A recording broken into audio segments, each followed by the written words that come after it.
There's a special night in the lives of all of us. A night to be daring. A night to be desirable. A night when we can break all the rules and make our own. It's coming to Octoberpod. Everyone is getting ready for Halloween night. It's a time for assembling costumes, putting on makeup, and making last-minute phone calls to your date for the costume party. Hello? Is there somebody there? Do you like classic horror stories? Who's scaring me? Spirits from an age gone by, speak again. The immortal tale of Frankenstein. Even if you're too old for trick-or-treat, Edward October still has a terrifying treat for you this Halloween. The Satanic Rites of Frankenstein.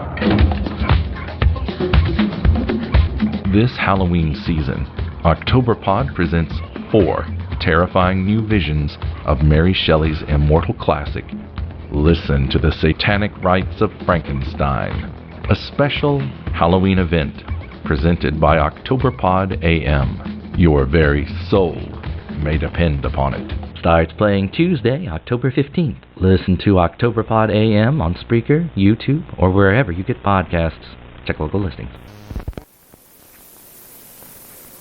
The sound you hear is the first breath of a crisp autumn wind shuddering down a country lane. This is the start of Octoberpod.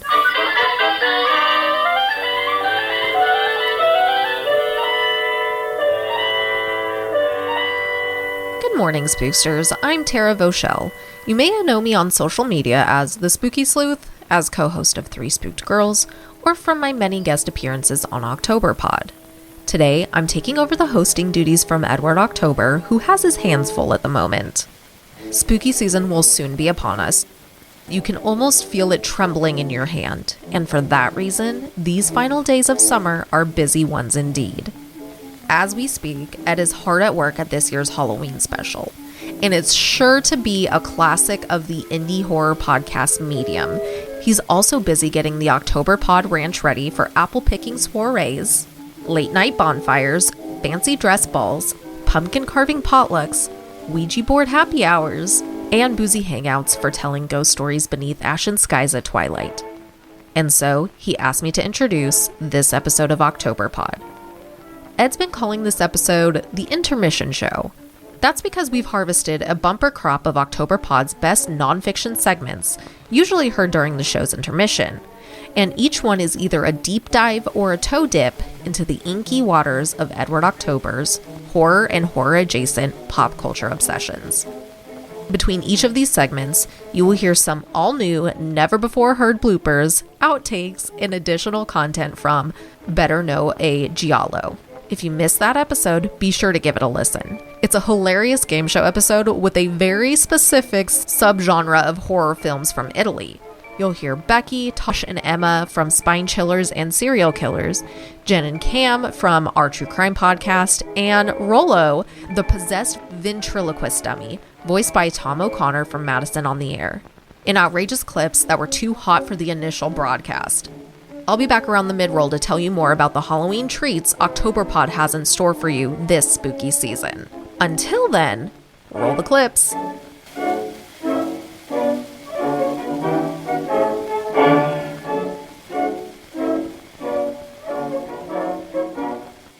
Okay, I'm going to do a little bit of Better Know a Giallo. 3, 2, 1. Have fun aligning those, Ed.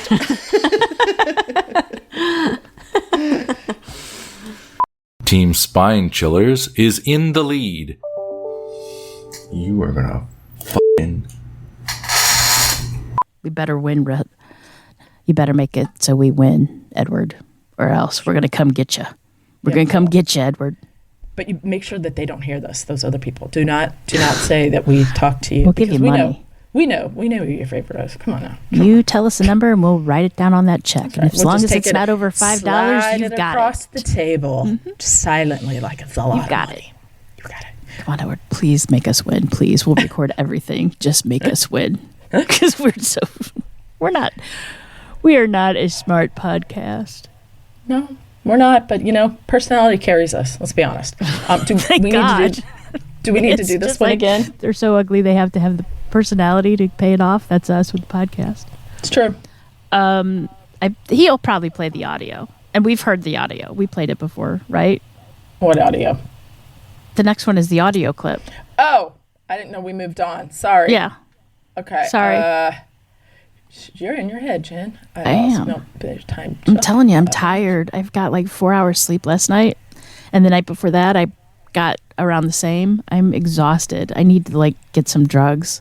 Maybe I'll go to Go get some gummies. Gummies. Yeah, I was going to say maybe I'll go do that today. Your question is, here's your first question. As soon as this plane, are you ready? You better get your asses ready as soon as this plane passes. So I'm going to ask you a question, and you're going to have to answer that fucker. You're going to have to answer the shit out of this fucking question. Yep. You just wait till this plane. Okay, right, hang on, I'll read the years. 4 flies of... Oh, sorry, Ed. Sorry, bad day. And if incorrect, then we hear the wrong answer klaxon. You were way off. Frankly, I'm embarrassed for all of us. And Rollo being obnoxious. You were way off. Frankly, I'm embarrassed for all of us. I'm Edward October, with a minor mystery about one of my favorite films. William Castle's The House on Haunted Hill has a lot going for it. It's my favorite Vincent Price movie, and it's one of my favorite haunted house movies. It was responsible for perhaps the most notorious marketing gimmick in film history, and it also delivered one of the all-time greatest jump scares of horror cinema. But perhaps the scariest thing about House on Haunted Hill is how much these characters drink. Since we're all strangers to each other, let's get acquainted with the drink, shall we? Just a sip might improve your humor. Since our host isn't here, would anyone care to mix me a drink? Have some. You'll enjoy the party more. What do you have? Scotch and. Doctor? I'll have the same. Yes. Arsenic on the rocks. Would you like a drink, Lance? Legendary character actor Elisha Cook Jr., a man who was no stranger to a bottle of hooch in real life, plays Watson Pritchard, a man so obsessed with ghosts that he begins to drink obsessively. But I'm not focusing on him. I'm focusing on another background character, chain-smoking gambling addict and columnist Ruth Bridges. Fun fact, Ruth is played by Julie Mitchum, real-life sister of legendary movie star Robert Mitchum. And when it comes to drinking, Ruth can hold her own against Watson Pritchard, who nearly pickles himself over the course of the film. Whenever someone offers to make drinks, Ruth materializes out of nowhere to request... Scotch and. What do you have? Scotch and. Would you like a drink, Lance? No thanks. I'd like one. Scotch and. Scotch and. Scotch and. Scotch and. Scotch and. What is this drink? As a kid, I thought she was ordering Scotch Ann, but I don't think any such drink exists. I was therefore excited to pick up House on Haunted Hill on Blu-ray. Now I could finally turn on subtitles and see what she orders. There's only one problem. The subtitles aren't accurate. There's one instance where the subtitles say that she's ordering a drink called a Scotchman, and another instance where the subtitles say she's ordering scotch with ice. Now, I call bullshit. That's not what she says at all. Scotch and. Scotch and. Scotch and. So, now that we know we're dealing with unreliable subtitles, I decided to focus on what's actually being made on screen. Vincent Price fills a glass with ice, pours a couple fingers of scotch, and tops it off with a spritz of soda. Scotch and soda on the rocks. So now my hypothesis is that Ruth orders scotch and soda so often that she's created a shorthand for it. Scotch and. I'm surprised no one responds to her with scotch and what? So there you have it. Case closed. Thank you. All right, I think that's good. Is that okay? Really good. I feel Either or, he can pick it. Well, because if they don't trash talk us at all, and then we're that mean. Oh, I'm that sure would be they'll terrible. trash talk us. Perhaps engaged in some good-natured trash talk. So, Yeah. What's the other podcast called that we're going up against? our true crime podcast. No idea what that's about. They could have explained what type of podcast they are in their title. How do I... You guys are going down. Yeah. Okay, so that's what I mean. I So know, we can but do I the don't, meaner just don't one, know or how bad they will. So that's what I'm saying. Yeah. So we don't, you know what I mean? That's why he can pick. Okay, react to the game being tied. Well, I, for one, wouldn't miss him. But he is right. Oh, yeah. You know what I wouldn't miss? All the fucking air traffic. All the fucking air traffic. Fuckity fuck shit fuck. Fuck shitty fuck.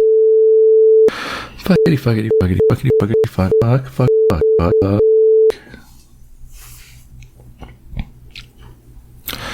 So I can hear it, but I bet y'all can't, so I'm gonna keep going. They said not to torture it. Yeah. I mean, someone's trying to there. Maybe. Emma doing her best chav impersonation. You what? Oi, Rollo. Those... Hang on. Word? Oi, Mint. Oi, shut up! Oi, Rollo. Those are some nasty manners you got there, innit? I love the jigging about that you're doing. Is oi, Rollo. Oi, Rollo. Do you want some? Yeah, fuck. Right. In it. In it. In it, mate. Yeah, no, fuck. No, that was not chav. Yeah, fuck. Sorry about that. I'll try again, Ed. Oi, Rollo. No. Oi, Rollo. Those are some nasty manners you got there, innit? That's as good as it's going to get. That's as good as it's going to get. Those, I liked all of those. Different levels of chav. Oh, and that was 20. 20, sorry, I'm not going to say it again, but it was 20. We're all tied up at the end of the first round. We're scoreless at the end of the first round. Now we go into the questions. Between each round, we'll be sharing some of Octoberpod's greatest tales of creeps, stalkers, and psycho killers. Psycho killer, qu'est-ce que c'est? Qu'est-ce que c'est?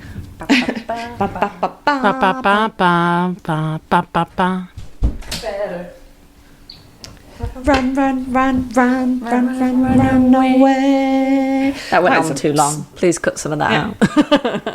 It's a banger, though. It's a banger. Do you like Sherlock? 1996.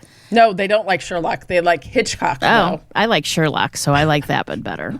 Do you like Hitchcock? See, you just like the last syllable of that word.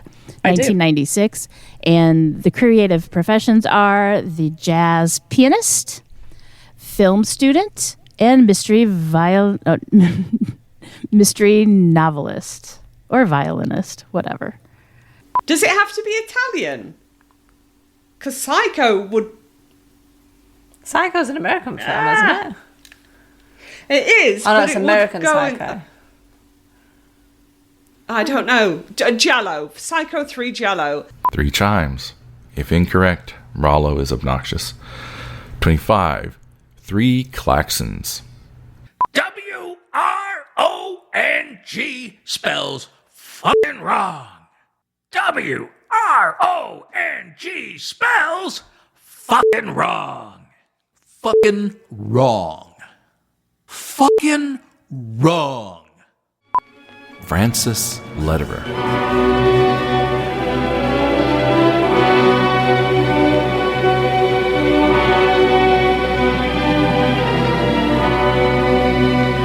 Lederer was born in 1899 in Prague. Today he'd be called a Czech, but back then he would have been called a Bohemian or an Austro-Hungarian. Being Jewish, he fled Europe to escape the Nazis and settled in the U.S. to continue his career on stage, screen, and television. He is best remembered at least by bold individualists like ourselves, for portraying Count Dracula in 1958's The Return of Dracula. This picture is an almost blatant ripoff of Alfred Hitchcock's Shadow of a Doubt, with the titular Count standing in for the misanthropic, nihilist serial killer played by Joseph Cotten. Return of Dracula is very much a post-war film, one which finds Dracula fleeing vampire hunters in the old world and killing, then impersonating, a European artist traveling to stay with his extended family in California. Contemporary viewers might find it interesting to contrast the welcoming attitudes that this film's all-American family has towards immigrants with the xenophobia today's immigrants are faced with when coming to America. Return of Dracula is often cited as a stylistic bridge between the black and white Universal pictures of the 1930s and 40s and the full-color Hammer horror films of the late 50s through the early 70s. This is quite literal in the sense that Return of Dracula is a black and white film that features a single scene in color. A wooden stake is driven through the heart of a vampire, and the blood runs bright red. Lederer's Dracula, with his reedy voice and unplaceable accent, is every bit the Svengali that Lugosi's Count is, but more sensual, with an understated predatory sexuality. Yet he's far more urbane than Christopher Lee's more bestial characterization. Lederer's Count, in keeping with the themes of the picture, is a thoroughly modern one. Indeed, with his slick mop of curly black hair and his wardrobe of business suits, he often resembles a Central European Dean Martin or a mafia crime lord. Lederer, according to a 1993 interview, apparently hated the role, but he's quite good, and his interpretation of the character is unique. He would later return as Dracula in a 1971 episode of Rod Serling's post-Twilight Zone television anthology series, Night Gallery. The episode is an adaptation of Manly Wade Wellman's short story, The Devil Is Not Mocked, and illustrates that even the Prince of Darkness hates fucking Nazis.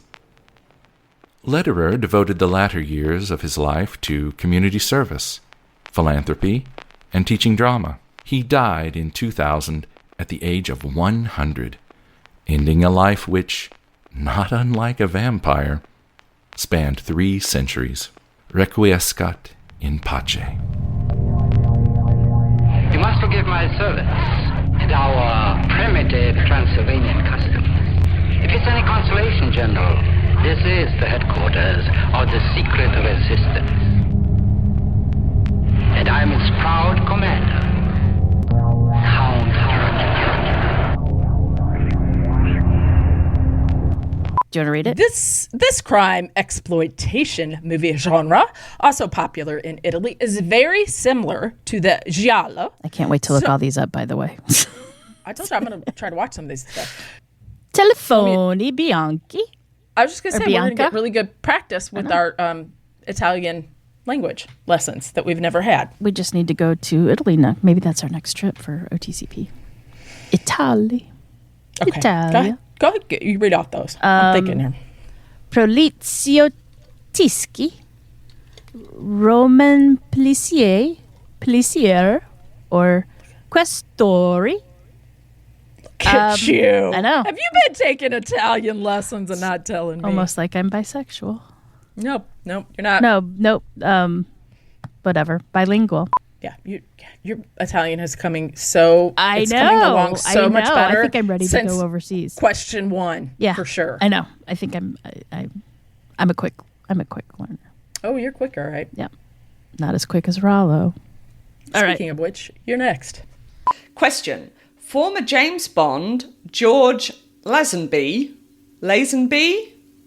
you've got both pronunciations there, starred in this giallo. Not long after giving up the role of 007, name that film. Is it Strip Nude for Your Killer, What have you done to Solange? Who saw her die? Or Giallo in Venice? The Strange Vice of Mrs. Ward Ha, 1971. Thing is that they could all have been jealous, apart from the Tokyo Drift one. That caught me off guard. A valiant effort. How well the competitive fares. And isn't Tokyo Drift right. the third one and not the fourth? Did you say 4? Psycho 3 it was. Now we have to improvise something off of the Just Kill Me Now. Okay. Oh, yeah. Don't ask for something you don't want to happen. Hey, buddy, 2 hits. Me hitting you and you hitting the ground. Fuck me in the face. That was horrible. The sound of me taking a long, gritty shit onto a styrofoam plate would have been closer to the right answer than whatever it was you just said. Fuck me in the face. That was horrible. The sound of me taking a long, gritty shit onto a styrofoam plate. Taking a long, gritty shit onto a styrofoam plate. It's appropriate that we're paying homage to the late, great paranormal radio personality Art Bell, today of all days, because Art's shows, Coast to Coast AM, Midnight in the Desert, and Dreamland, among others, often dealt with paranormal conspiracy theories. And what could be more all-American than that? I remember the goose flesh creeping up my spine, listening to the Coast to Coast AM caller who claimed to be an employee of Area 51. He was crying and hysterical, and just as he was getting into the details of a conspiracy theory whereby the governments of the world would aid alien invaders in depopulating and conquering the Earth, the broadcast shut off. Dead air. Silence.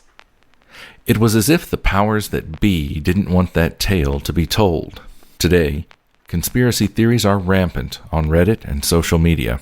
They've been sewn into the very fabric of all the media we consume. Conspiracy theories are used as vehicles to spread misinformation about public health, to distribute rabble-rousing propaganda, and to stoke hatred. This is not new, of course. Conspiracy theories have always existed, and have always been used in this manner, going all the way back to Nazi Germany, even earlier. Now, in the age of QAnon, among others, misguided individuals use conspiracy theories as motive to take matters into their own hands. And innocent people get hurt. And this morning I'd like to go on the record as stating that I repudiate any conspiracy theory that demonizes any group of marginalized people, or which uses misinformation and pseudoscience to put public health and safety at risk. But in the 1990s, during the heyday of the X-Files, conspiracy theories had broken into the mainstream and were a lot more fun and innocent. Often, like Art Bell's Area 51 caller, they centered around aliens invading the highest offices of government.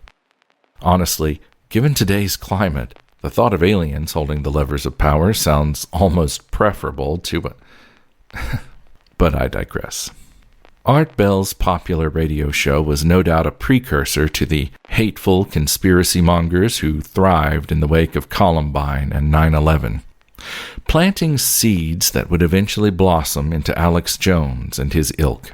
And I must reconcile these darker truths with my love and admiration of Art Bell's radio shows.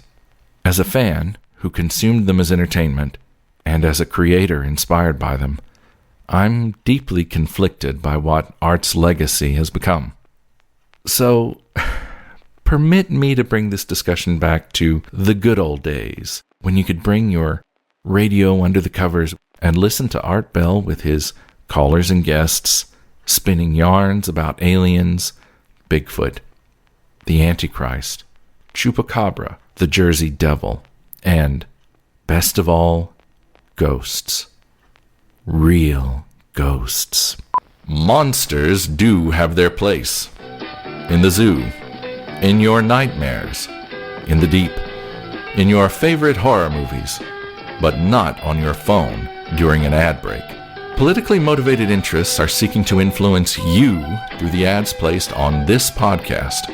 Hi, I'm your host, Edward October, reminding you that we have very limited control over the ads you hear on Octoberpod. Please remember that only the ads and promos I read with my own voice carry the endorsement of Edward October and Octoberpod. Furthermore, I and the makers of Octoberpod repudiate any entity advertised which seeks to promote hatred, anti-American or anti-democratic sentiments, or the spread of misinformation. Now, with that in mind, Octoberpod will return after this brief ad break.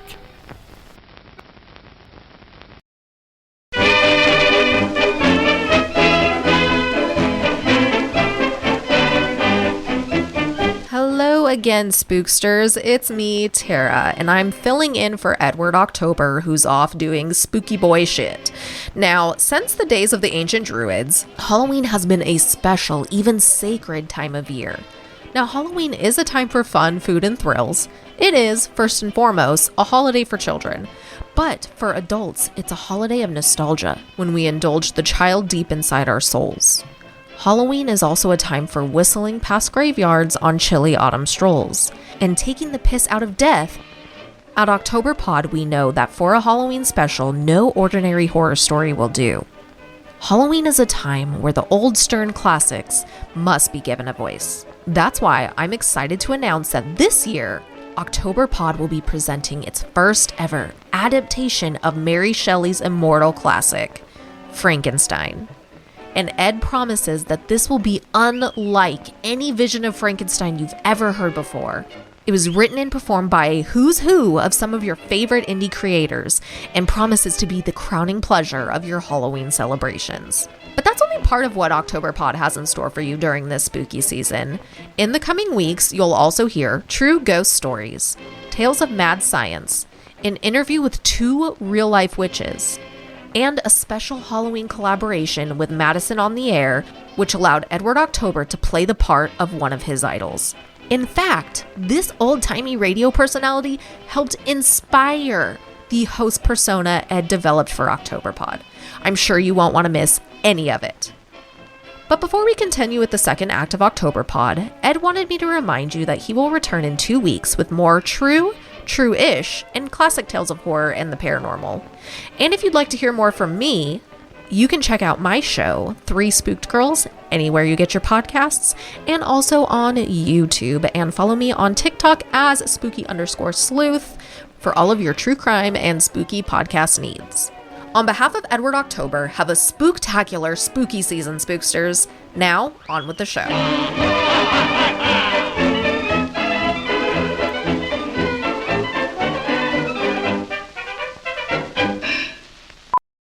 Trash talk Edward and Rollo in this one a little bit if you want to, or do we just want to stick with the spine cloggers? Oh, we forgot to identify who's the team leader. Oh. 72, speaking chav again. Ed, I'm not chavvy. In it, bruv. She is. She is when she has a drink. She hardly just send that whiskey over. Bring out the chav. Hardly seems worth splitting, innit, girls? You sound like an Pointless, uncle that put one of my family members. Hey, in it, girl. Hey, I'm not a chav. In it, girl. Yeah. Hardly seems worth splitting, innit, girls? It's exactly what. Absolutely pointless. Exactly what we just said. Rollo may sit on it and swivel. Okay, I'm gonna go with you with the because I don't know any of these, so I'm gonna go. I don't know. I know nothing. I know absolutely nothing. Oh, I know. Mm-hmm. But go ahead I know and more pick than the movie, you. So don't. I don't know about pulling that shit. But yeah, I know I'm. Well, if you're so sure with your question, you do it. No, see, you're not. You're not sure. I know. You're not sure. I told you. So that's why. But you're sure that my answer is not correct, but you're not sure that your answer is yours. At your answer, but I think I'm going to go with your choice. No, do it. I'd rather you be wrong. No, you pick. Nope. Nope. No way. I'm not saying it. Then you can say it. Me neither. Yep. Nope. We'll just sit here forever in silence. All right. Fine by me. Jen picks Twitch of the Death Nerve, 1971. Mm-hmm. Okay. And Camille doesn't know anything. Mm-hmm. So, all right. And so if I do win, what do you get? What do I get? Nothing. You don't deserve anything. Oh, yeah. Because you do. Mm-hmm. Right. Right. Sure. Right. Sure. All right. Well, that's my answer. I don't know what Camille's is because she's too chicken to say it. So Nope, there you I go. agree. That's No, it. you're That's too it. I agree. chicken. You're too Nope. chicken. You're too chicken. Moving on. Chicken. I will not play your immature childish Oh, yes, games. you will. Yes, you'll play. You will play. You just won't do it on air. It's because I'm a distinguished No, you're not. public personality. No, you're not. No. Distinguished public personality? Not really. In your own head, you are. All right. Nice mouth noise for you there, Ed. 45. Oh, shit. I have not been saying... Oh, I am a terrible person, Ed. I've not been saying the numbers. Oh, terrible, Emma. Such a bad person. 45. I thought you were He's doing gonna hate bingo. this. 45. If correct, then correct answer chime. Speaking of the girl who knew too much, Team Spine Chillers puts one in the win column. If incorrect, then wrong answer klaxon. Go on, Emma. Go on. Go on.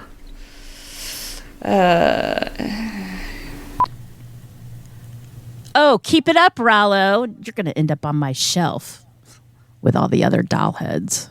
Does that sound okay? Yeah. Anything else? No, I think that's good. Ladies, question. This German film genre of Mr... I can't say that. It's either genre. Genre. Genre. I can't say it in English. Genre. It's a gene. Genre of Giallo.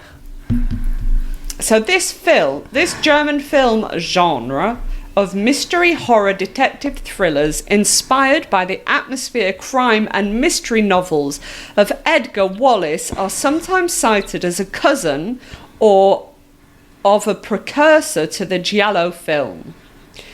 What is the name of this genre? Is it Poliziotsky? Oh, that's a nice word. Yeah, Poliziotsky. Filmkunst. Creamy. Creamy! Oh, no! Why is that worse than cunts? Filmkunst. Creamy or Das Kino Mabuse? Rollo. That's it. I'm going to kill him. I think we were supposed to say 62, weren't we? So that he knows where it is or not. Sorry, Rob. Sorry. We'll probably have to go back and do that to the other ones. We're just so wrapped up in the game, Edward. We really are, because we want to win. We do. If those little boogers win, I'm not going to be happy. Yeah. 62. That's it. I'm going to kill him. 63. Ugh. Give me a hatchet or something. At this point, I don't even care. I'm chopping him up for firewood. Yeah. I thought for sure you'd make a comment about wood and me and him again. No, I didn't think about it, but if you want me to. Mm-hmm. Yeah. Because I was thinking about if we should go back and do the numbers again with the lines. Let's do that at the very end because that'll be easier for him to edit too. Okay. Right? Yeah. So we'll just go, we'll redo We'll do that back at the end. Sorry, very Edward. end, We yeah. just got excited. Did because I want to win. Sorry. I don't like losing. I'm going to tell you that right now. All right. So this is the lightning round. Remember, we'll name a film and you answer with giallo or no giallo. So No whammies. No whammies. No whammies. Just, hey, I know what. We'll do giallo and no giallo, Edward, and then you put what's right. How's that? Just plug that in there. I like that idea. Yeah. And we can even say it in different inflections. So Exactly. it looks like, we'll right? say it how many times? However many times we'll say giallo or no giallo. I agree. Yeah. Okay. No giallo. No giallo. It's up to you. It's completely you answering all these, Emma. We have nothing to do with any of these answers. Body double, no Giallo. Psycho 3. Giallo? Brick! Air ball! You got all 3 wrong. You really shit the bed on that question. You really shit the bed on that question. You really shit the bed on that question. As you can hear, our nightly ghost story party is well underway. Here at the ranch, we have a wide selection of spirits, both potable and disembodied, readily at hand. While our bar comes fully stocked, many of our guests tend to drink bourbon. And for my money, nothing shows off a good bourbon quite like an old-fashioned. This beverage, as the name implies, has been around for quite a while. It is therefore understandable that such a time-honored potable would come in so many different varieties. Indeed, it seems every watering hole and every port of call serves its own twist on this gentleman's classic. But here at the Octoberpod Ranch, we only serve Uncle Sam's Old Fashioned, a recipe devised by a man who is more of a brother to me than just a mere friend. Like Norman Bates, we all go a little mad sometimes. During COVID, most of us went more mad than ever before. Uncle Sam channeled his madness into the study of the dark arts, namely bourbon, whiskey, and scotch. His experiments into this arcane science led him to devise this, his signature old-fashioned. Start by adding ice cubes to a rocks glass and place in the freezer to chill.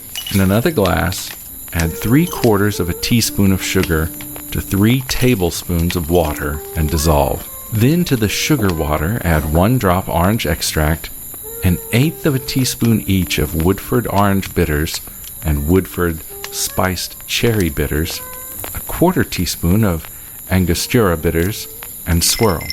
Now, pour your sugar and bitters mixture over the ice in the chilled rocks glass. Pour 1 tablespoon maraschino cherry juice over all of that. Congratulations, you've just made your base. Now, add 1/4 cup of bourbon and stir. Go ahead and use any bourbon you like. I'm a Maker's Mark man, so naturally I recommend using Maker's Mark 46. It delivers a smooth, all-star flavor profile at a journeyman price point. Also, this is not a paid promotion for Maker's Mark, but if anyone in Kentucky is listening, it could be. Finally, squeeze the oil from 2 strings of orange peel over the drink. Garnish with 2 maraschino cherries and 2 expressed orange peels, and enjoy. See for yourself why this is the official old-fashioned of Octoberpod. Mix one up before you listen to our next ghost story. Question. This Giallo features a killer in a ski mask and a sassy sex worker who says, "Honey, even if you're queer or impotent, you're paying the price I charge, just the same." She is a woman of business. Note, play the attached audio clip to hear the trailer for this movie. Name that Giallo. Is it? I'm going to play the clip for you in a minute. Listen here, Buster. Don't make me call your wooden demon mama, because I will. I'll do it. Ugh, you drive me nuts. You're such a Karen. I don't need to read that again, do I? I don't need to read. I was thinking, I don't need to read that again, do I? I don't know. Do you want to? Think? You can. I don't think I need to. All right. If you're comfortable with that, that's fine. That's on you. I think that's okay. I mean, I'll do it again just so that he can have another one. God, he's so rude. Listen here, Buster. Don't make me call your mom. You know that wooden thing that birthed you for I don't even know why. Do dummies birth other things? Well, somebody bore that thing. Demons. Yes. Demon seed. Whatever. All right. If this was one of those golf tee puzzles from Cracker Barrel, it'd say you're just plain dumb. Nevertheless, you've earned another point on the big board. Hang on, I'm playing it for you. Somewhere I have the trailer. Beyond the this one. sea, somewhere. You ready? Yeah.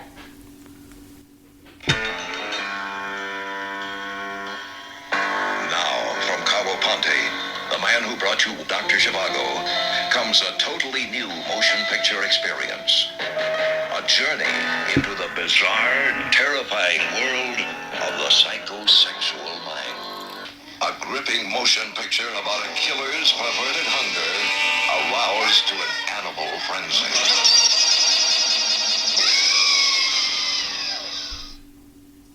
There you go. Did the audio go in and out a bit? I don't know. I was just holding it up. I don't think it did. Did you hear it? Most of it, yeah. Yeah, most of it. It was a bit crackly, but it's fine. That's what we got. I don't think we need to redo that. I think we did pretty fine on that. That was pretty good. Yeah. Okay, yeah. Okay. The only way I pick anything in life with a little rhyme. Bit of an eeny meeny, miny mo. Eeny meeny miny mo.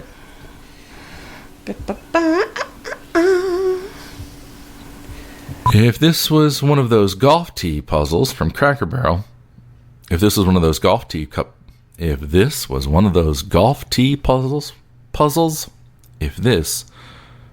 of those golf tee puzzles from Cracker Barrel, it would say, "You're pretty smart," which means you earned 2 points on the board. 2 chimes. Perfect. So hopefully we will be hearing another direct hit from Team True Crime. That's right, buddy. Ah! High five, high five, high five. Woo! High fiving. See? Can you hear us? We're high fiving. I was high fiving. All right. I was. All right. Oh shit, I gotta look it up now. Fuckity fuck shit fuck.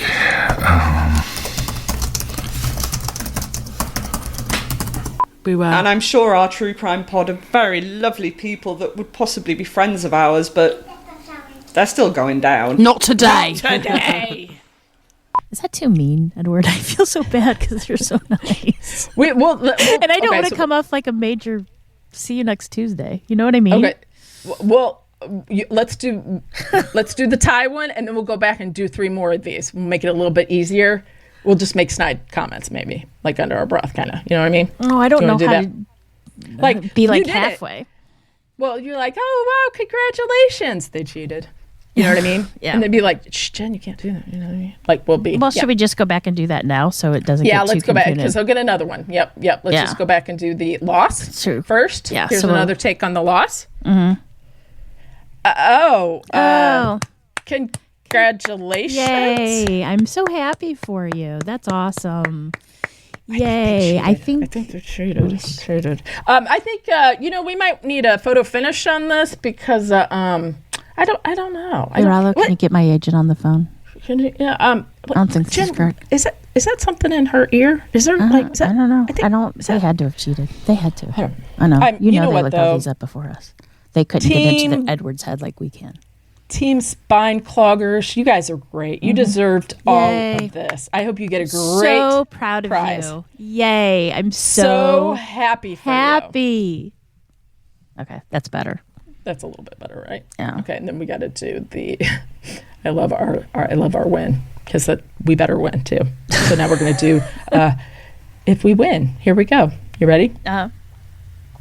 I was kind of expecting you to tell me the answer, but you don't have the answer, do you? I forgot. I don't have the answer. I was like, tell me I'm right. Tell me. I don't think, and this is what sucks. We won't find out if we've won or not until it's actually published. The suspense. Did I press record on my Audacity? Yes, I did. Thank fuck for that. Right. Deliberate over your answers. Once you've agreed, your team leader will deliver your final answer. I did that, Ed. I did it. 33. If incorrect, Rollo says some shit. Wrong! Jesus fucking H. Christ on a low-sodium, gluten-free cracker. You broads are terrible at this. Jesus fucking H. Christ on a low-sodium, gluten-free cracker. You broads are terrible at this. This is your host, Edward October, with a few words about the movies. I don't often discuss new movies on here because I really don't watch a lot of new movies, and I have little to say about the new movies I do watch. But here's a roundup of new and new-to-me genre fare from the new releases shelf of the old video store. Renfield and The Last Voyage of the Demeter. In 2023, horror fans were lucky enough to get 2 big-budget Dracula pictures. One with a Lugosi-esque Dracula, and one with a Nosferatu-type thing. They were Renfield and Last Voyage of the Demeter, respectively. I thought that Renfield was fun, for what it is. I especially enjoyed the black and white prologue that perfectly mimics the look and feel of Todd Browning's 1931 Dracula.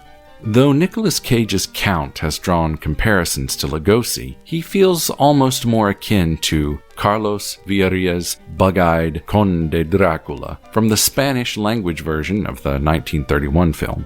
His performance is enjoyable enough, but I don't think it will stand the test of time. My big problem with Renfield was that it felt like 3 separate movies, constantly at war for screen time. At times, Renfield is a comedy, an undead retelling of The Devil Wears Prada. At other times, I feel like it wants to be a straight-faced remake of or requel to the Lugosi film. Still other times, it's a light-on-its-feet buddy cop action movie with shades of MCU-style superheroics courtesy of Renfield's vampire abilities. I did get a kick out of how this Renfield eats flies to refuel his strength, in the same way that Popeye eats spinach. All of this makes for an uneven movie-going experience. And this uneven tone damages Cage's performance as Dracula. You see, there's a time-honored paradigm, frequently paraphrased by comedian and monster kid Dana Gould, that to make a successful horror comedy, the monsters have to be played straight, without a hint of being in on the gag. And while for much of the runtime, Cage plays Dracula with deathly seriousness, there are certain other scenes where one can feel that he's mugging for the camera and playing it all for laughs. Speaking of laughs, funny lady Awkwafina shows up in a supporting role and proves yet again my opinion that she improves every picture she's in. Though, this is far from her best work. For that, you'll have to shell out for a Hulu subscription and watch Quiz Lady. The Last Voyage of the Demeter is a picture I've wanted to see all my life. A feature-length adaptation of the most thrilling portion of Bram Stoker's immortal novel, Dracula, aboard a ship bound for England, picking off the crew one man at a time, until finally the ship reaches Whitby, with its dead captain lashed to the wheel. It's a concept that seems impossible to fuck up. And yet, that's exactly what we have here. I watched this movie and felt nothing. No thrills, no chills, no suspense, not a single character I cared about. It relies too heavily on slick production values. The ship feels huge when it should feel cramped and tiny, like a floating tomb. And Dracula shows up too quickly, and we see too much of him. This should have been like Alien at sea, with its Nosferatu-like Dracula appearing one fleeting glimpse at a time, only to be fully revealed during the last reel or so. There's too much rubber and CG, and not enough tease. Godzilla -1. If you follow me on social media, you'll probably know my opinions on this one. Not only is it a great Godzilla picture, it's also a historical drama that you can take your mom or dad or any boomer relatives who watch shit like Hacksaw Ridge, Downton Abbey, The Monuments Men, Band of Brothers, or endless hours of History Channel World War II documentaries, and they'll also enjoy it just as well as you do. If it's still out in theaters when you hear this, drop everything and go see it on the biggest screen you can find.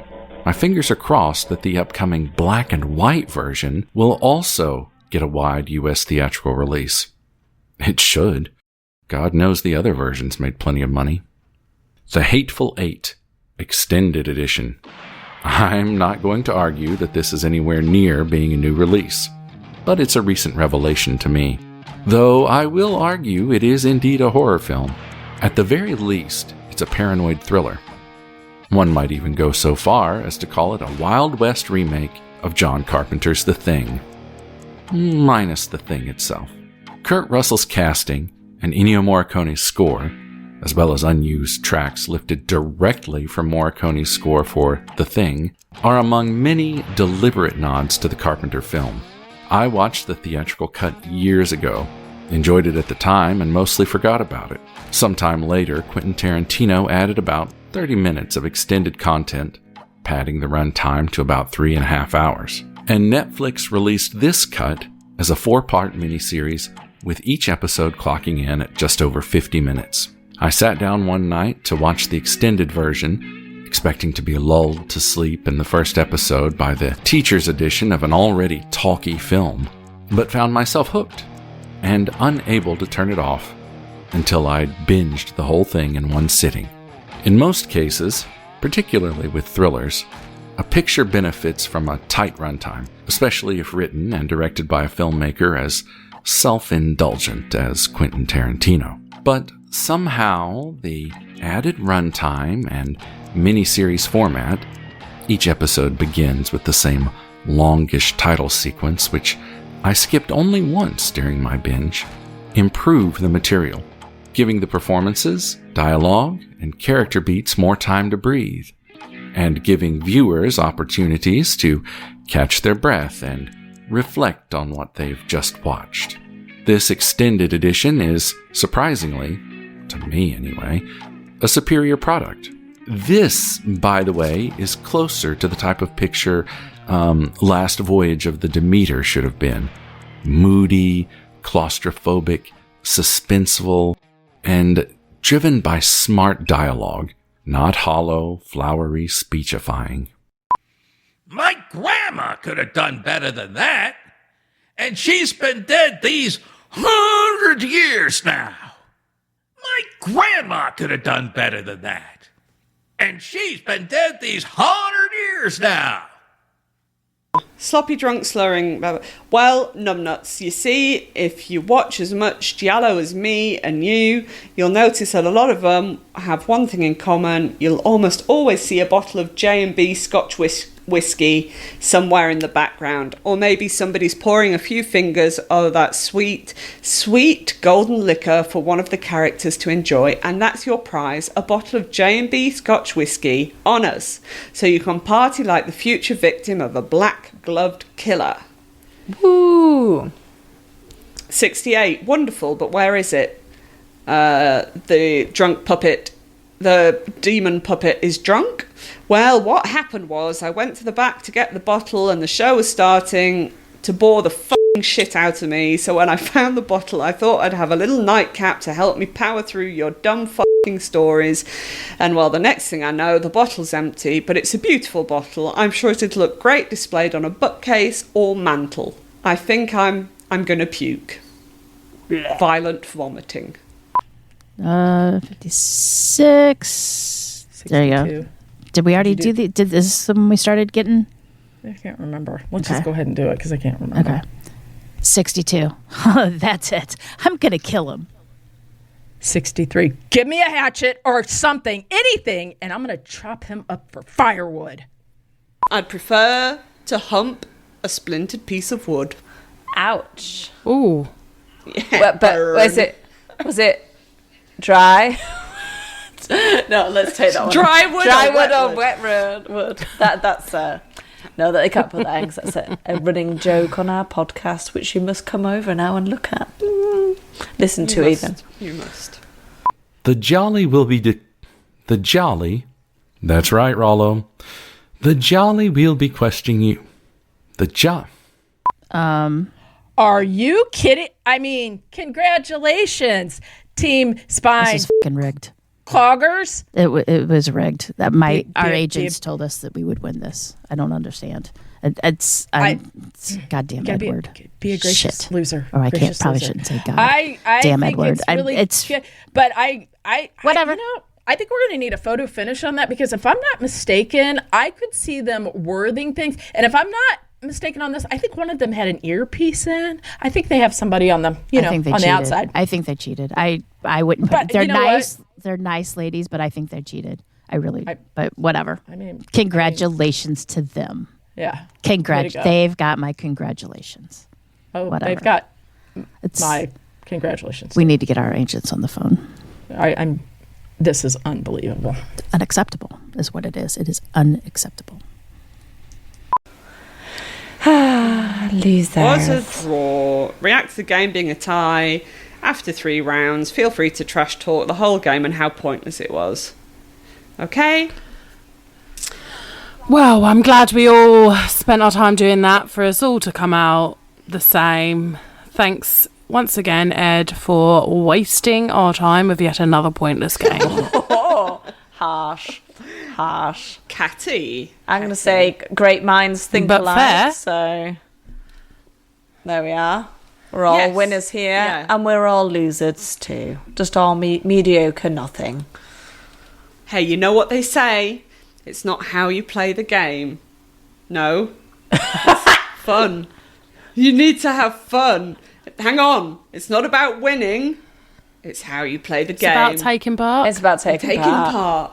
Yeah. And all that shit. Yeah. Everyone gets a trophy for participation. Right, so celebrate our win. Good-natured trash talk if you like. Yeah! We've done it again. Here we are, winners again. The glory is all ours. Podcast coming home. We are the champions again. Vindaloo. We'll keep on fighting till the end. So sorry, our true crime podcast, but you are losers. Worthy opponents. Yes, salute. Bravo. Nicely We clap. played. Nicely played. They clap. I didn't. And Because we won. react to your loss. Do some good-natured trash talk if you like. Feel free to trash me and Rollo, the questions and how unfair the whole process was. Okay. Tied? Did he say You tied? can tie on this? Did he say tied? What? I don't. Camille, I don't think that's right. I don't. Clearly, I think somebody we was need to not go paying back. attention. I think they need to go back on that one, like question number 2B. I think they need to go back on that, and I think we were right on that. I don't think. we were I think. so right. I don't. I Maybe, just don't. Should we call a I lawyer? That's wrong. I mean, I don't want to be a sore loser, but clearly, I'd if rather be a we sore win. winner. Yeah.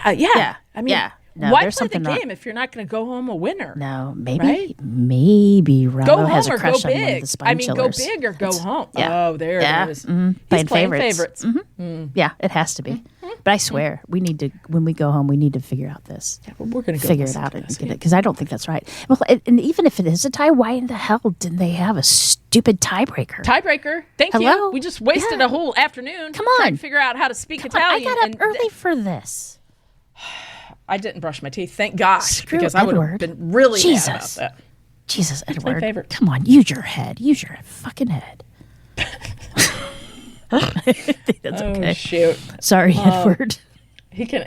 You want to do it again, just a little bit differently, so that he can, because then he can have stuff to choose from. Okay. You know. What? A tie? Did he just say tie? He didn't say tie. There's no he way said there's bye. a tie. Didn't he say no, bye? he Like said goodbye? tie. No, there's no way. Edward, why didn't Edward pick out a tiebreaker for this? Are you kidding Are me? you kidding that's- me? No, this is ridiculous. How unprofessional. A tie? Come on. I mean, is this a game show or is you know this what? a game no, show? I think we should go back. I think to one of those a blame questions. show. I'm blaming Edward. Oh yeah, no, I or Rollo. Rollo might have a crush on one of those girls. I don't know. Oh my God! And that's we it. are really That's the it. winners. And then no. Mm-mm. Well, didn't No, you say I think our it's- agent promised us that we were They winning this one? did. That's the only reason No, we were we need to doing get it? them on the phone right now. Get them on the phone right now. We can't look bad. Hey, can you call Ashley over there at Spearhead? Okay, thanks. That's our agent, Okay. by the way. You are gonna regret this. You're going down. Okay. And then Okay. Go to react to winning the prize. Violent. React to win. Ew. React to winning the prize. So react to winning an empty bottle of whiskey.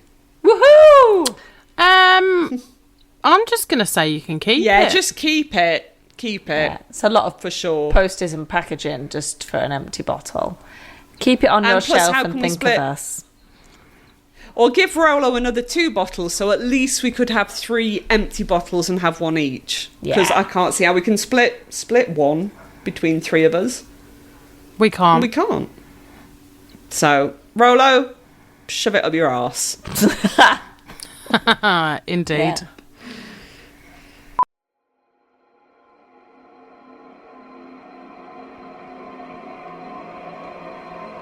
I grew up in a very rural, deeply religious area.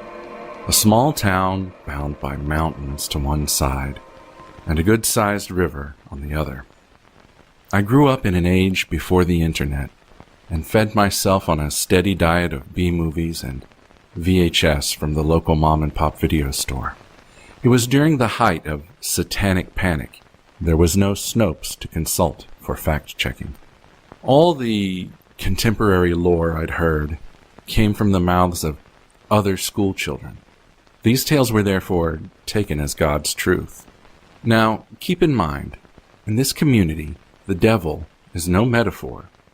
The devil is real as you or I, and as close as the demon that now stands, unseen, just over your shoulder.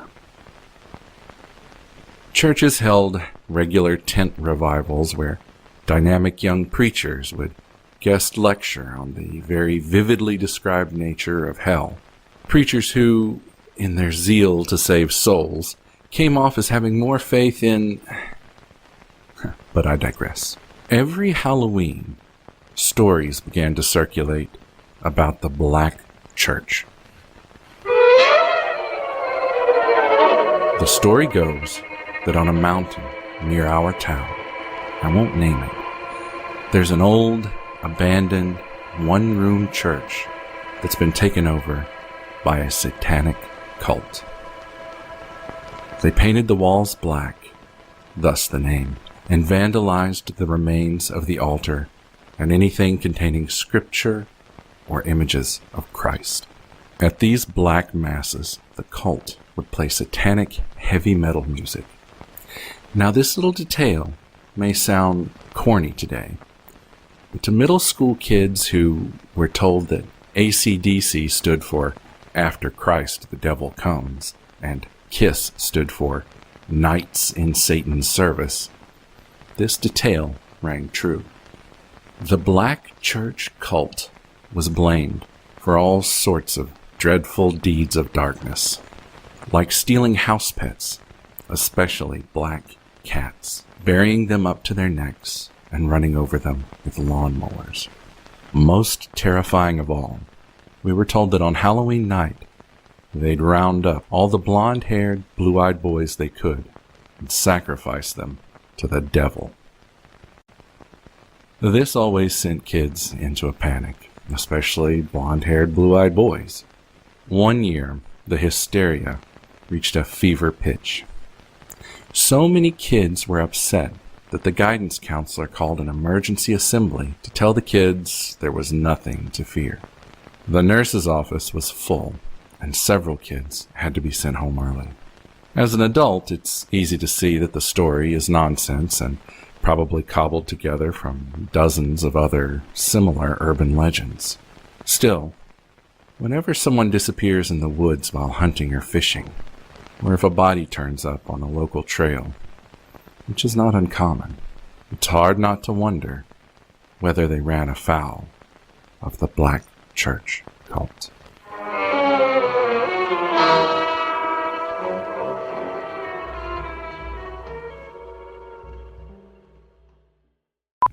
All right, Edward, check it out. Listen to it. If you hate it, blame Jen. It's always Jen's fault. I just hope we win. And if can you really let us win? No pressure, but just we win. Seriously, just let us win, so we don't make we a don't fool ever out win of ourselves. Anything. We knew nothing, so I just went on what I think you would do to screw us over. I only knew the last movies, the last ones, which were the movies. Camille knew the movies.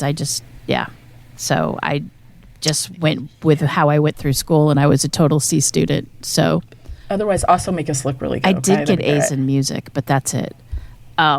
But yeah, if you need us to change some stuff so we will win, let us Can't say know. that, Jen. If you need to make if you need to make accommodations, modifications, and we need to re-record it, let us know. So you gotta camouflage it. Modification meaning like I need, right? You can't just flat out say that because that's not fair. Oh, it's fair. They can do the exact same thing we are. They just might not. They probably won't. Competitive. They're probably nicer. Well, then that's their fault. That is their fault. Get off the train. We're here to win. Yeah. All right. All right. All right, Edward. We love you. That was a lot. We want to buddy. win. That was a lot. Sorry. We are a lot. Yeah. Sorry about that. Let's end this fucker. Fucking hell. And that's the end. Stick around after the credits for a brief word from some of our fellow indie podcasters, creators, and friends. There may even be some bloopers and outtakes as well. You have been listening to Octoberpod. Octoberpod is produced, edited, and directed by Edward October. The series co-producer is MJ McAdams. Logo and banner graphics by Jessica Good. Edward October illustrations based upon an original character design by Nick Calavera. Select still photography courtesy of Unsplash.com. Select music cues by Dr. Dreamchip, various stock music and sound effects courtesy of freesound.org. Music cues from Bigfoot Apocalypse and Thorax, theme from Octoberpod, composed by Nico Vitese. All other images and music FX cues, except where noted, are sourced from within the public domain. Watch Octoberpod home video on YouTube for new videos each month. Follow us on Instagram and on the dumpster fire formerly known as Twitter at OctoberpodVHS and on TikTok and Blue Sky at Octoberpod. Or find all of our links on the World Wide Web at OctoberpodVHS.com. For business inquiries or story submissions, email octoberpod@gmail.com. If you enjoyed Octoberpod, we'd be very pleased if you told your friends about us. And comment with a 5-star or equivalent rating wherever you're listening. The man who spoke to you was Mr. Edward October.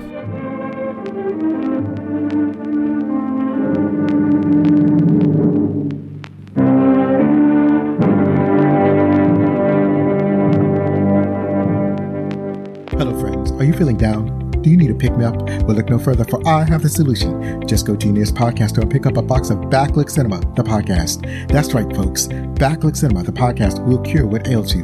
The sweet, smooth, and gentle chit-chat of the movies of yesteryear will fulfill your aching nostalgia and improve your overall well-being. The soothing sounds of your host, Zoe Richardson, talking about your favorite moments of these classic films is guaranteed to lift your spirits. The behind-the-scenes trivia that you'll learn will fill you with awe and wonderment. Don't hesitate. Try Backlit Cinema, the podcast, now with no artificial flavors or colors. Warning, the aforementioned claims of improved well-being or is a cure to any ailment cannot be substantiated. They rule the streets. They take what they want. Hand it over, street meats, before we make you dead meat. And you'll have to deal with them if you want to make it through the night. If Ashley wants to survive, she'll need to fight on their turf. She'll have to fight dirty. Stop struggling. And she'll have to pick them off one by one if she hopes to make it through the night. Make It Through the Night, the savage novel of revenge and violence on the streets by Amy Cotto. Available now from Amazon.com. Find more by author Amy Cotto by visiting tvfanatic.blog or on Twitter at TV_fanatic_girl. Make It Through the Night by Amy Cotto. Her night from hell has only just begun.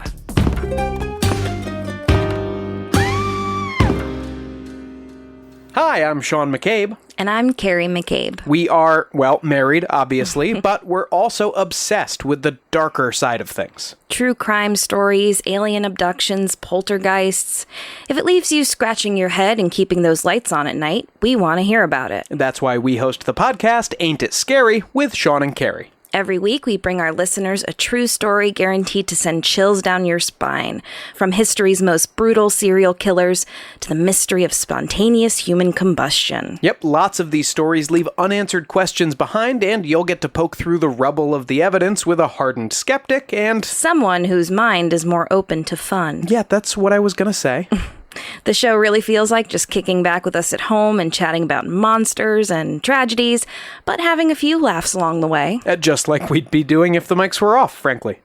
You can find Ain't It Scary with Sean and Carrie wherever you get your podcasts, and on social media at Ain't It Scary. Come play with us. Forever and ever and ever. I don't know if the name's Rollo or Rollo, so I'll say this like one more time just in case. In Rollo, the possessed ventriloquist dummy, voiced by Tom O'Connor from Madison on the Air. Who the fuck is that asshole? 79. Okay, starting intermission show. And I am sorry, I am so breathy and like probably sound like I'm dying. I think I'm pretty sure I got sick from my trip, but it's fine. Okay. And where can our listeners find you? Super. Before we leave, I'd like to give it to Tom O'Connor. Who the fuck is that asshole? Ba ba ba ba. End. Right, we've done. There you go, Ed. And thanks, Ed. So the girls are going to send that. Yeah. Go on. The girls are going to send you their audio directly. I'm not touching it. So have fun. Bye.